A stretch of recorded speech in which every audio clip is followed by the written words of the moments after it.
Book Animal Farm will be showcased at the Market Theatre from the 25th of August until the 6th of September. The all-female cast play explores leadership, power and features, making it a first in the country. Well, it is made to adapt to the South African audience and plays between comedy. Now, to tell us more about the production, we're joined by cast member Mandisa Ndune, as well as Kujo Green and Neil Koppen. Guys, good morning. Welcome to Morning Live. Thank you for having us.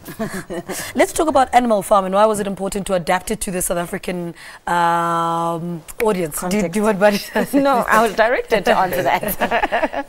Well, it was from my point of view, it was commissioned by a company called Shakespeareans, which focuses a lot on education and theatre, and we were asked to create a really exciting new version of the novel, so kids who were studying it at school could come and watch it and really understand the themes, but see it very visually, and also understand the power of theatre as a medium in relaying stories.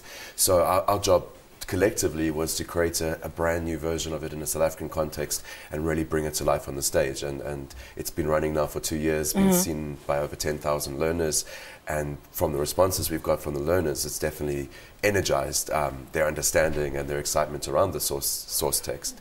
Now we're doing it in a professional theatre space and revising it. It just seems to have worked so well over the years that it really feels like it's time to share it with a greater South African audience. Talk to us about your characters. Let's bring you into this conversation. I play the characters of Old Major, Boxer, Mr. Pinkelton, Moses, and the rest of the animals on the farm. Yeah. My major predominant character is Boxer, who is a hardworking, stern horse, not really educated, but he is more about the farm and cares a lot about what happens to the farm and how the farm serves the rest of the animals on the farm as well. So he just cares, and his mission in life is to make sure that the windmill gets rebuilt so that it could serve and it could fulfill the dreams that Snowball had when he implemented it. So yeah, that's my characters. You? My predominant character is Squealer, and of course he's the propaganda machine. You know, as we know, the book is set on the Russian Revolution. So yes, Squealer represents the propaganda, and of course in this context as well, it's all the media and the news headlines or what social media even. So yeah, he represents the propaganda machine. So he's always twisting and twisting the truth and telling half truths, and entertaining character, but also quite scary. Yeah. Let's talk about the all-female cast. Why was it important to go in this direction? There's so many extraordinary actresses in this town and in this country, and I don't think often theatre allows to show that the extraordinary versatility these actresses have. I'm tired of men on stage, personally. I love working with women, powerful women who teach me about the country I live in and bring their own, you know, I'm very much a collaborator. I don't sit and go, do this, do that. It's a conversation. We all bring our ideas to the room and discuss it, and we create a version that we feel comfortable with and that we're proud of and that we feel represents us and our thoughts around this country. I think if women were leading the country, we'd be in a very different place than we are now. So it's wonderful to see a bunch of really extraordinary, powerful women and talented actresses really also kind of making fun of men in power. I think it's about time we saw that. So it adds an extra kind of satirical level to the piece. And these 5-6 actresses that we work with in this production are just really something to behold. I mean, the most extraordinary, talented bunch I've ever worked with. And I think audiences do feel the same when they see the sisterhood on stage and what power that brings too. It's not, you know, these aren't all soft feminine characters. There's also really grotesque, masculine, powerful. So to see them play the level of, you know, this compassionate old Gogo to then this tyrannical boar, it's such an interesting kind of spectrum that the characters allow for, and they handle it with extraordinary ability. Let's talk about other cast members. I'm trying to see if we can't get it on our screen so we can check who the other cast members are. But let's talk about that. You know, how do all these cast member or characters complement each other to make this masterpiece that is Animal Farm?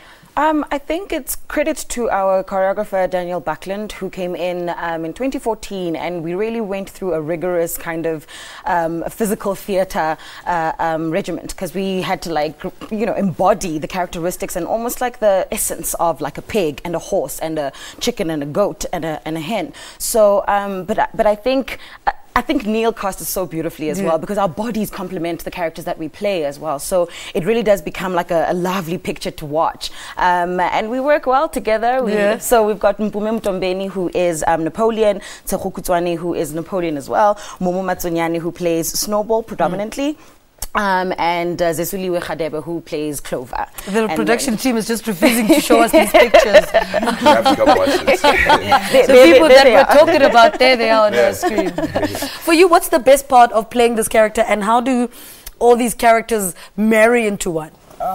Squealer is just an amazing challenge, because like I said, he's entertaining, but he's also quite dangerous. So for me, it's about straddling the two and saying, fine, you know, I'm here and I'm supposed to sugarcoat things, as of course these propaganda, these spin doctors do, but also you know the agenda, which is actually quite a dangerous agenda.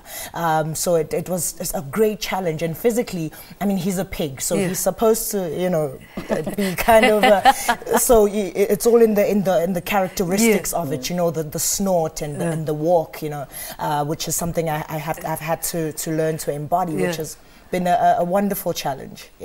I mean, Animal Story we've been talking about Animal Story for as long as I started reading.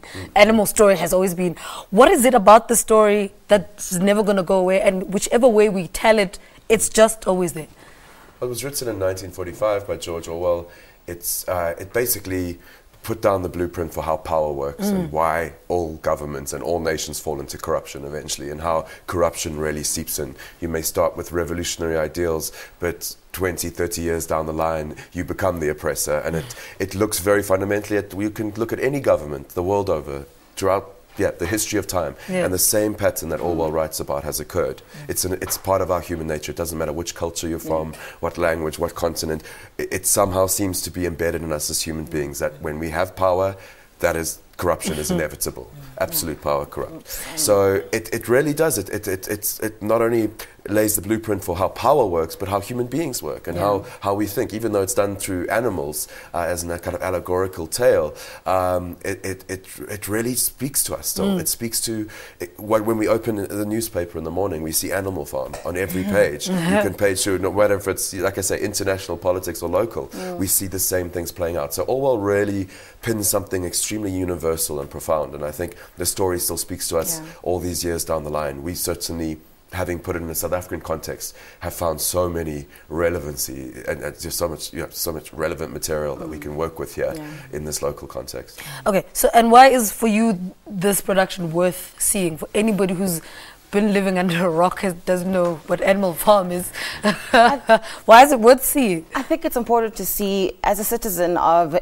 wherever you belong, as a citizen of that particular country, it's important to position yourself and challenge yourself how you relate to the things that are happening. So when you're aware that, you know, there's corruption, there's this, what do you do? So I think it questions our activism, how we act, and what we choose to fight for, what we choose not to fight for, and what are we going to revolt against. So I think it's important to see it merely for the activism in us and how we need to be active citizens of our country. All right, ladies, gentlemen, thank you so much for talking to us.